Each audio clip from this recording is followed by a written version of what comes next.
Hello. Hey YouTube. It has been a little minute.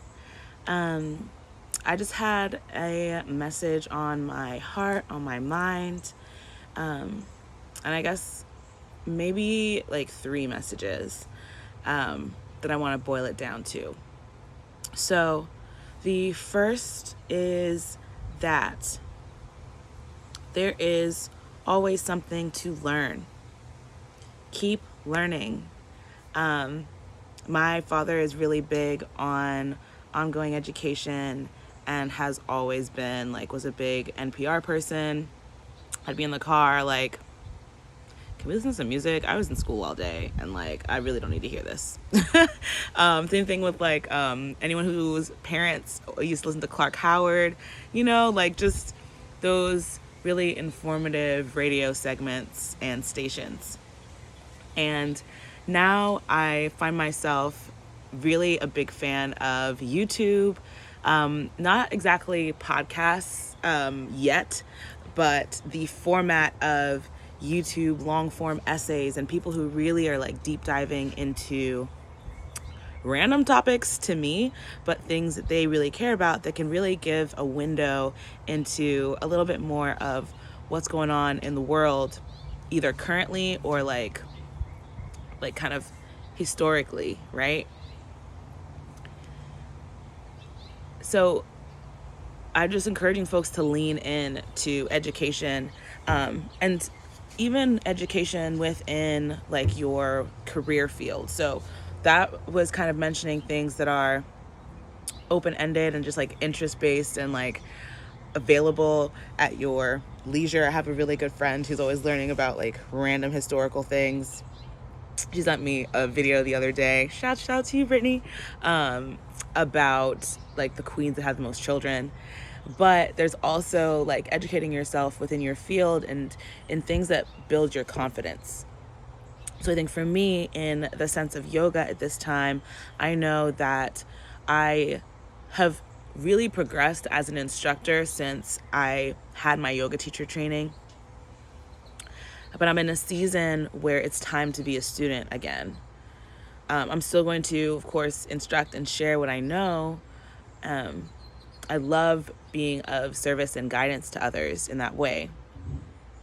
However, it's time to step back and be taught, be led, be enlightened by the experiences and the guidance of others, right? So that is point number one.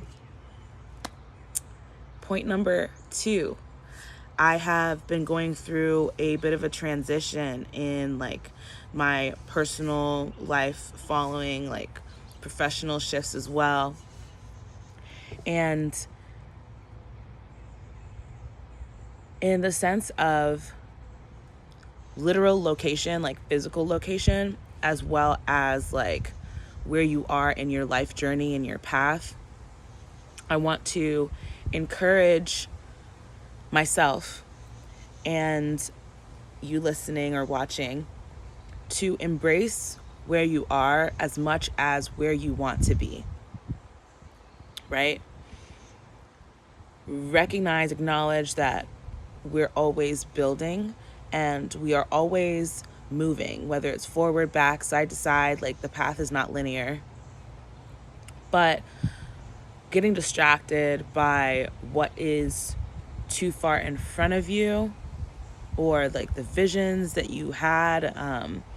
Lately I've been feeling visions that felt tangible and accessible have been waning into wishes and waning into, if onlys and what ifs. And that's hard. I found myself mourning things that had not happened yet. I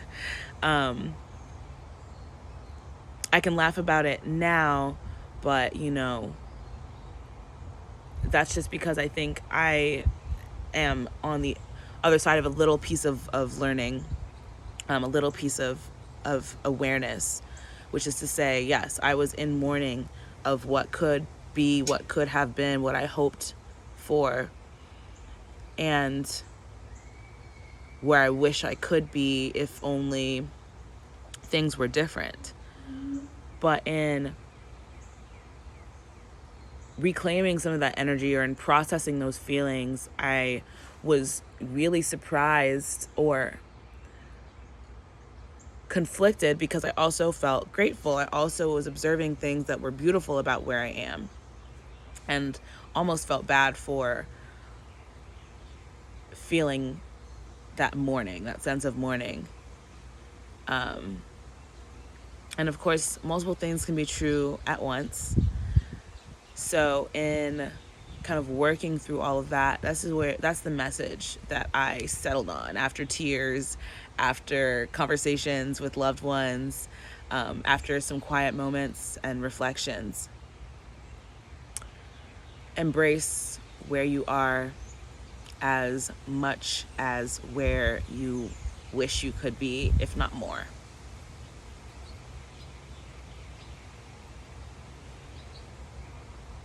And then number 3 would be to continue studying yourself.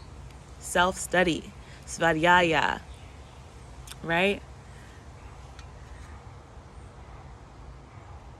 I got the chance to reread my journal entries. I have some voice memos to go back and listen to. But in kind of in creating a full circle, right?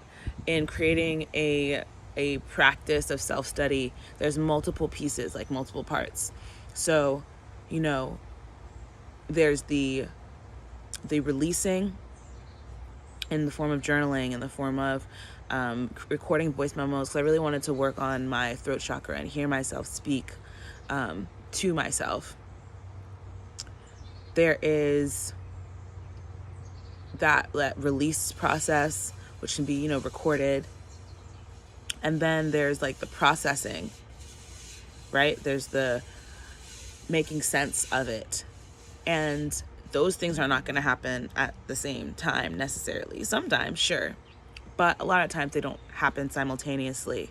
So an encouragement here to not only journal, not only treat yourself as worth diving into and hearing out, but also to come back around and learn from who you have been, what you have realized, what your senses, your intuition, your emotions have informed you of, and making sense of that, given maybe new information, given maybe you've changed your space, maybe you're in a new season, right?